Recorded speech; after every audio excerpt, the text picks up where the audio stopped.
Market के अंदर बड़े बड़े आईपीओ जो है वो लॉन्च हो रहे हैं। एंथम बायोसाइंस के बाद में अब मेन बोर्ड के ऊपर एक और आईपीओ जो है वो खुलने वाला है, जीएनजी इलेक्ट्रॉनिक्स। जी हाँ दोस्तों, जीएनजी इलेक्ट्रॉनिक्स का आईपीओ जो है वो मार्केट के अंदर बहुत ही जल्दी ओपन होने वाला है। वीडियो के अंदर हम लोग यही डिस्कस करने वाले हैं कि आखिर ये आईपीओ कैसा रहने वाला है और आखिर क्या फंडामेंटल है कंपनी के, क्या बिजनेस करती है, कब ये आईपीओ ओपन होने वाला है। तो सारी डिटेल जो है वो वीडियो के अंदर कवर करेंगे। वीडियो शुरू करूं उससे पहले आप सभी लोगों से एक रिक्वेस्ट है, अगर अभी तक आप लोगों ने चैनल को सब्सक्राइब नहीं किया है तो प्लीज चैनल को जरूर सब्सक्राइब कर लीजिए। तो चलिए अब वीडियो को शुरू करते हैं। अगर मैं कंपनी के बिजनेस की बात करूं तो कंपनी 2006 के अंदर इनकॉर्पोरेट हुई और कंपनी जो है वो लैपटॉप, डेस्कटॉप और आईसीटी डिवाइसेस को रीफब्रिश करके मार्केट के अंदर बेचती है। कंपनी जो है वो India, USA, Europe, Africa, UAE जैसी कंट्रीज के अंदर ऑलमोस्ट बढ़िया कामकाज करती है और इलेक्ट्रॉनिक बाजार के ब्रांड नेम के अंदर अपना माल जो है वो बेचती है। अगर मैं कंपनी के बिजनेस नेटवर्क की बात करूं तो 31 मार्च 2025 तक 38 देशों के अंदर 4154 टच पॉइंट्स बना करके कंपनी ने एक बड़ा नेटवर्क जो है वो एस्टेब्लिश किया है। साथ ही 31 मार्च 2025 तक कंपनी के अंदर 1194 एम्प्लॉय जो है वो कामकाज करते हैं। तो ये तो हो गई कंपनी की बेसिक डिटेल्स। अगर मैं कंपनी के आईपीओ साइज की बात करूं तो टोटल कंपनी 460 करोड़ का जो आईपीओ है वो लेकर के आ रही है, जिसके अंदर 400 करोड़ का फ्रेश इशू है। साथ ही 25,50,000 शेयरों का कंपनी जो है वो ओएफएस लेकर के आ रही है, मतलब कि प्रमोटर्स जो है वो अपने शेयर्स भी इसमें बेचने वाले हैं। लेकिन वो कुछ ज़्यादा बड़ा नंबर नहीं है, बहुत ही माइनर सा अमाउंट है। अगर मैं कंपनी की इशू ओपनिंग डेट की बात करूं तो 23 जुलाई के दिन ये जो है वो इशू ओपन होगा और 25 जुलाई 2025 के दिन जो है वो ये इशू बंद होने वाला है। फेस वैल्यू की बात करूं तो ₹2 पर इक्विटी शेयर की फेस वैल्यू रहने वाली है।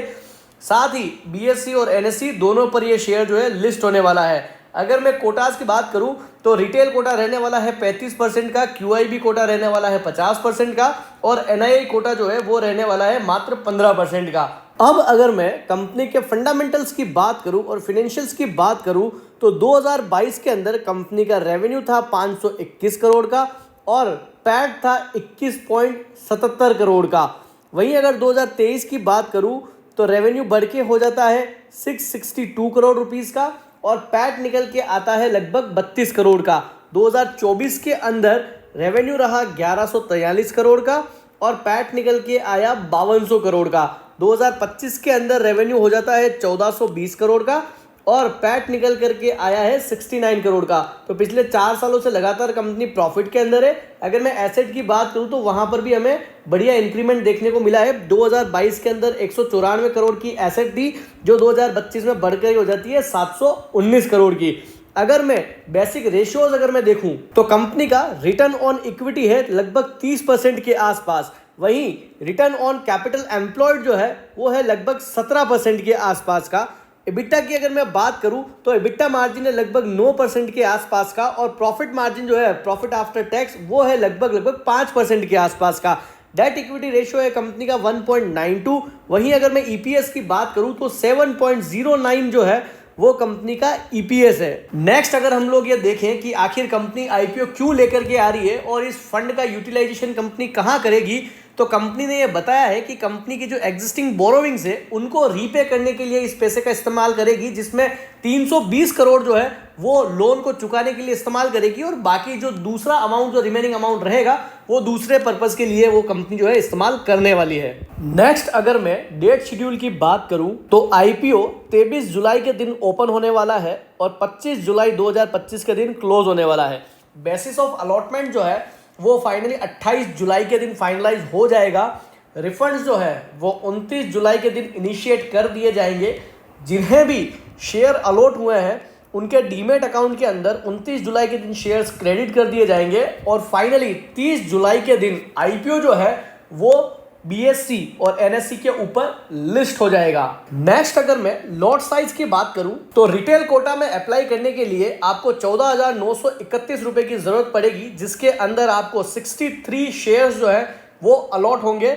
मैक्सिमम आप रिटेल कोटा के अंदर 13 लॉट अप्लाई कर सकते हैं। स्मॉल एचएनआई में अगर आप अप्लाई करना चाहते हैं तो आप 14 लॉट से आप अप्लाई कर सकते हैं, जिसके लिए आपको मिनिमम 2,09,034 रुपए की जरूरत पड़ेगी।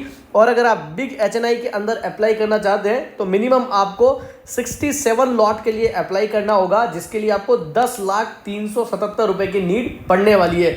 लेकिन हमें तो एक ही लॉट अप्लाई करना है एज अ रिटेल इन्वेस्टर, क्योंकि अगर आप ज़्यादा भी करेंगे तब भी अगर ओवर सब्सक्राइब होता है तो आपको एक ही लॉट मिलने वाला है। तो ये था GNG इलेक्ट्रॉनिक्स का IPO की डिटेल।